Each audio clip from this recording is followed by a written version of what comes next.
अस्सलाम वालेकुम। आप देख रहे हैं समिया रसोई घर और आज जो रेसिपी मैं आप लोगों के साथ शेयर कर रही हूँ वो है दम का कीमा। बहुत मज़े का बनता है। बस सब कुछ डालकर आपने मैरिनेट करना है और उसके बाद में आपने पकाना है। बहुत इजी रेसिपी है। रेसिपी स्टार्ट करने से पहले अगर आप मेरे चैनल पर नए हैं, मेरे चैनल को सब्सक्राइब कीजिए, साथ बेल आइकन प्रेस कीजिए ताकि आने वाली हर वीडियो का नोटिफिकेशन आपको मिलता रहे। इसके अलावा आप इंस्टाग्राम पे मुझे फॉलो कर सकते हैं। दम का कीमा बनाने के लिए यहाँ मेरे पास 750 ग्राम कीमा है। बीफ का मैं यूज कर रही हूँ, आप चाहें तो मटन का भी यूज कर सकते हैं। एक बड़ी प्याज मैंने स्लाइस कर ली है। अगर छोटी है आपके पास तो आप फिर दो ले लीजिएगा। 1 टेबल स्पून भर के कुटी हुई सुरख मिर्चें हैं। 1 टीस्पून भर के पिसी हुई मिर्चें हैं। नमक टू टेस्ट, यहाँ मैंने 1.5 टीस्पून लिया है लेवल में। गरम मसाला पाउडर है 1 टीस्पून। जायफल जवित्री 1/2 टीस्पून। 1/4 टीस्पून जायफल है और 1/4 टीस्पून जवित्री है। ये दोनों मिक्स है इसलिए मैंने ये 1/2 टीस्पून ली है। 1/2 टीस्पून बादियान के फूल का पाउडर है। 1/2 टीस्पून कबाब चीनी है, ये काली मिर्च की तरह की होती है। 4 टेबल स्पून बेसन है। 1 टेबल स्पून अदरक लहसुन का पेस्ट है। 1 टेबल स्पून अदरक है जूलियन में। एक छोटी प्याज थी, इस मैंने रिंग में काट लिया है, इसको हम ऊपर गार्निश के लिए डालेंगे। दही है 1 पाव। आप इसे ऑयल में बना सकते हैं, इसे घी में। मैं इसे घी के अंदर ही बनाऊंगी। सबसे पहले हम क्या करेंगे कि बेसन को हम थोड़े से ऑयल के अंदर फ्राई कर लेंगे ताकि इसका कच्चापन खत्म हो जाए। यहाँ मैंने फ्राई पैन के अंदर 1 टेबल स्पून ऑयल डाल दिया है। इसके अंदर हम डालेंगे बेसन और इसे बहुत अच्छे तरीके से हमने भूनना है ताकि बेसन का कच्चापन खत्म हो जाए और एक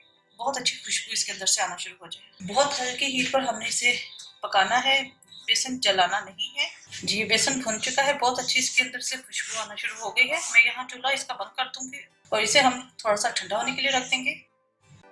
कीमे में डाल देंगे दही, अदरक लहसुन का पेस्ट, कुटी हुई सुरख मिर्चें, सुरख मिर्च पाउडर, नमक टू टेस्ट, गरम मसाला पाउडर, जायफल जवित्री बादियान का पाउडर और कबाब चीनी का पाउडर।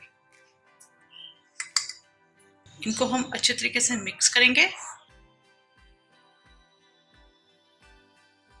ये मिक्स हो गया है। इसके अंदर अब हम डालेंगे बेसन। बेसन भी हमारा ठंडा हो चुका है और इसको भी हम बहुत अच्छे तरीके से मिक्स करेंगे।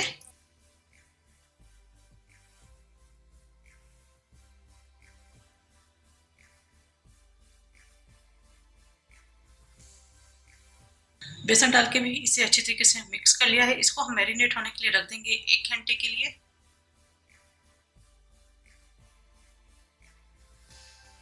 कीमे को मैरिनेट हुए 1 घंटा हो चुका है। इसकी अब हम कुकिंग स्टार्ट करेंगे। जी, यहाँ मैंने कढ़ाई ले ली है। इसके अंदर मैंने डाल दी है 1/4 कप घी। आप इसे ऑयल में बना सकते हैं। इसके अंदर हम डालेंगे प्याज।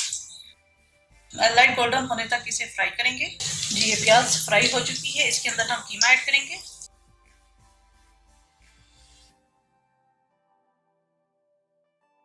इसको हम अच्छी तरीके से मिक्स करेंगे और इसे हम पकने के लिए रख देंगे कि कीमा गल जाए।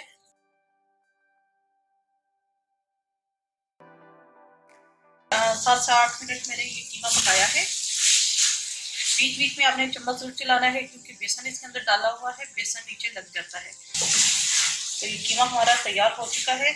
बहुत ज्यादा आपने इसे भूनना नहीं है, अगर जितना आप भुनेंगे ना इसका टेस्ट खराब हो जाएगा। नमक मिर्ची आप अपने टेस्ट के हिसाब से कम कर सकते हैं।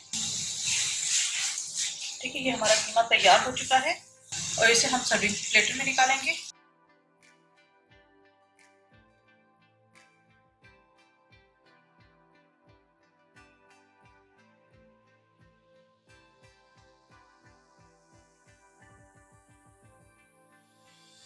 बहुत ही मज़ेदार दम का कीमा हमारा तैयार हो चुका है। आप इसे तंदूरी रोटी के साथ सर्व कर सकते हैं, रोगनी नान के साथ, या आप घर में पराठे बनाकर भी इसको एंजॉय कर सकते हैं। पराठों की रेसिपी मैंने काफ़ी आपको एक साथ शेयर की है, ऊपर उसका लिंक मैं डाल दूंगी। तो उम्मीद है आपको रेसिपी पसंद आई होगी। ज़रूर ट्राई कीजिएगा और अपना फीडबैक ज़रूर दीजिएगा। मेरे चैनल समिया रसोई घर को जरूर सब्सक्राइब कीजिएगा, साथ बेल आइकन प्रेस कीजिएगा ताकि आने वाली हर वीडियो का नोटिफिकेशन आपको मिलता रहे।